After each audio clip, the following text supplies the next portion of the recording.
Jeffrey Epstein. ये नाम सुनते ही दिमाग में पैसा, पावर और एक बहुत बड़ा रहस्य आता है ना? आज हम सिर्फ कहानी नहीं सुनाएंगे, बल्कि ये समझने की कोशिश करेंगे कि आखिर कोई इंसान पैसा, पावर और साइकोलॉजी का ऐसा खेल कैसे खेल सकता है कि अपराधों का एक पूरा साम्राज्य ही खड़ा कर दे। चलिए शुरू करते हैं। चलिए इस कहानी की शुरुआत करते हैं एक ऐसी जगह से जो देखने में किसी जन्नत से कम नहीं थी। सोचिए, कैरिबियन आइलैंड, नीला समंदर, सफेद रेत, एकदम परफेक्ट। पर यह सब सिर्फ एक दिखावा था, एक खूबसूरत पर्दा जिसके पीछे की सच्चाई बहुत ही भयानक थी।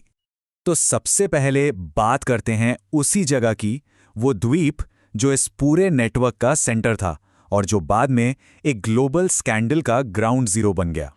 ये कोई आम लग्जरी आइलैंड नहीं था, इसे तो एक किले की तरह बनाया गया था।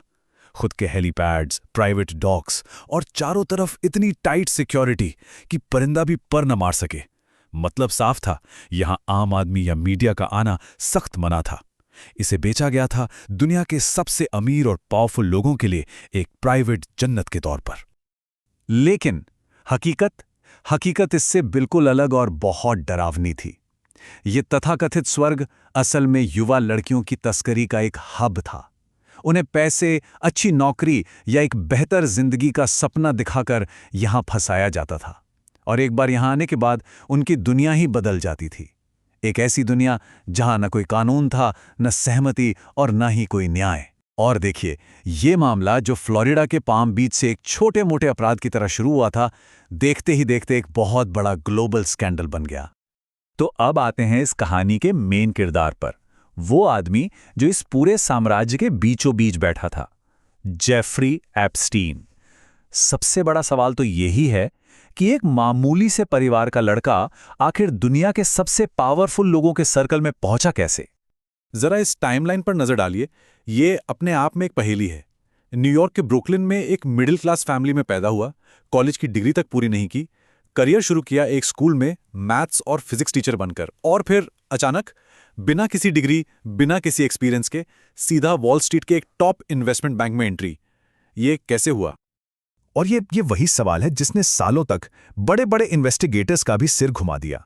सोचिए तो सही, बिना किसी फाइनेंस की पढ़ाई के, बिना किसी ट्रैक रिकॉर्ड के कोई इतनी ऊंची छलांग कैसे लगा सकता है? ये वाकई में नामुमकिन सा लगता है। चलिए अब जरा एप्स्टीन के बिजनेस मॉडल को समझने की कोशिश करते हैं। एक ऐसा मॉडल जो फाइनेंस की दुनिया के किसी भी नियम कानून को नहीं मानता था। उसका पूरा का पूरा साम्राज्य सिर्फ एक चीज पर खड़ा था, सीक्रेसी। ये कंपैरिजन देखिए, इससे तस्वीर काफी हद तक साफ हो जाती है। एक तरफ एक नॉर्मल फाइनेंसर जो ट्रांसपेरेंट फंड्स और ऑफिस से काम करता है, और दूसरी तरफ था एप्स्टीन जिसका सारा काम सीक्रेट ट्रस्ट्स और प्राइवेट मैंशंस से चलता था। वो हमेशा यही कहता था कि उसके क्लाइंट्स इतने बड़े लोग हैं कि उनके नाम सामने आ ही नहीं सकते, और सच कहें तो यही सबसे बड़ा रेड फ्लैग था। तो यहां एक बात समझनी बहुत जरूरी है। एप्स्टीन का असली काम पैसा मैनेज करना था ही नहीं, वो तो कनेक्शंस मैनेज कर रहा था। वो एक एक्सेस प्रोवाइडर था, मतलब वो पावरफुल लोगों को दूसरे पावरफुल लोगों से मिलवाता था। एक तरह से वो एक गेट कीपर बन गया था, जो ये कंट्रोल करता था कि किसे क्या जानकारी मिलेगी, कौन किससे मिलेगा, और सब कुछ कितना प्राइवेट रहेगा। और यही बात उसे सबसे ज्यादा खतरनाक बनाती थी। और यहीं पर पहेली और भी गहरी हो जाती है।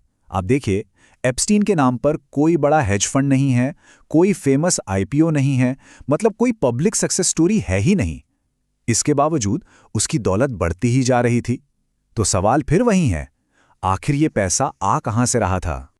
जब किसी के पास बेहिसाब पैसा और पावर हो और फिर भी वो संतुष्ट ना हो, तो सवाल कैसे से बदलकर क्यों हो जाता है।